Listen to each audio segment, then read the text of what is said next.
জুলাই আগস্টের ঐতিহাসিক গণঅভ্যুত্থানে শহীদদের স্মরণে জাতীয় শহীদ মিনারে নানা কর্মসূচি চলছে। আর সেখান থেকে আরও জানাতে আমাদের সাথে যুক্ত হয়েছেন সাজিদ আরাফাত। সাজিদ, জানাবেন যে কোন কোন সংগঠন পহেলা জুলাইয়ের প্রথম প্রহরে কর্মসূচি পালন করছে এবং সেখানে কি কি আয়োজন রয়েছে?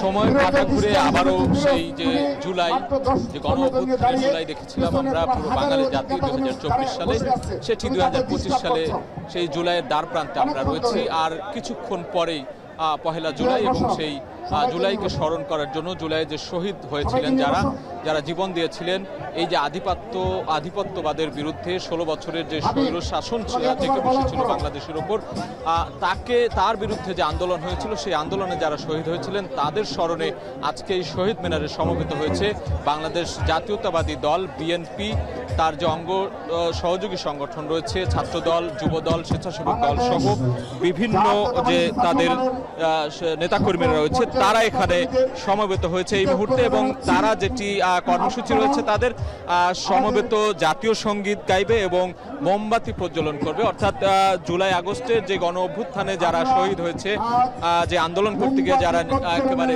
প্রাণ দিয়েছে পুলিশের গুলিতে, কিংবা সেই যে বলছিলাম যে স্বৈর শাসনের বিরুদ্ধে যারা আধিপত্যবাদের বিরুদ্ধে যারা জেগে উঠেছিল, সেই তাদের উদ্দেশ্যে কিন্তু যারা শহীদ হয়েছিল তাদের উদ্দেশ্যে এই যে আজকের আয়োজন। এবং এই আয়োজনটি শুধু আজকে দিয়ে শুরু হলো, জুলাইয়ের এই যে একেবারে মাহেন্দ্রক্ষণ, যেটি আর 1 ঘন্টা পর অর্থাৎ 12টা বাজলেই সেই জুলাইয়ে পদার্পণ করবে। বাংলা বছরের ক্যালেন্ডারে এই যে জুলাইয়ের ক্যালেন্ডার অর্থাৎ জুন শেষে জুলাইয়ের যে নতুন একটি তারিখ শুরু হতে যাচ্ছে, আবারও সেই 1 বছর যে পূর্তি, সেটি সেই গণ অভ্যুত্থানের সেই স্মরণ সভাই কিন্তু এখানে হচ্ছে। এবং এখানে যারা নেতাকর্মী রয়েছেন, আমরা দেখছি বিএনপির কেন্দ্রীয় নেতাকর্মীরা রয়েছেন, ছাত্রদলের কেন্দ্রীয় নেতাকর্মী রয়েছেন, ঢাকা বিশ্ববিদ্যালয়, ঢাকা কলেজ, বিভিন্ন কলেজের ইউনিটের ছাত্রদলের নেতাকর্মীরা রয়েছেন। তারা যেটি বলছেন যে 36 দিনের যে কর্মপরিকল্পনা, তাদের কর্মসূচি, সেই কর্মসূচি চলবে।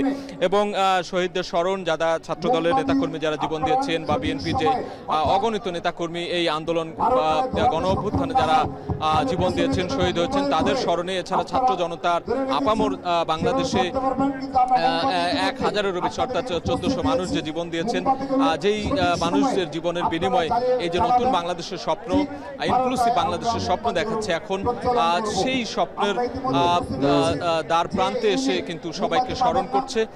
কিছুক্ষণ পরে মোমবাতি প্রজ্বলন হবে, সেই মোমবাতি প্রজ্বলনের মাধ্যমেই কিন্তু সেই শহীদদের স্মরণ করা হবে। এবং এই যে 36 দিন ব্যাপী যে কর্মসূচিগুলো ঘোষণা করা হয়েছে, সেগুলো প্রতিদিনই কোনো না কোনো কর্মসূচি থাকবে। শহীদদের স্মরণ, পদযাত্রা, মিছিল, কিংবা অন্যান্য যে শোক সভা, স্মরণ সভা, যাবতীয় কিছু কিন্তু ঘোষণা করা হয়েছে। সেই তারই ধারাবাহিকতায় আজকে কিন্তু শুরু হলো এই জুলাইয়ের একেবারে মাহেন্দ্রক্ষণ, অর্থাৎ আর কিছুক্ষণ পরে জুলাই শুরু হবে।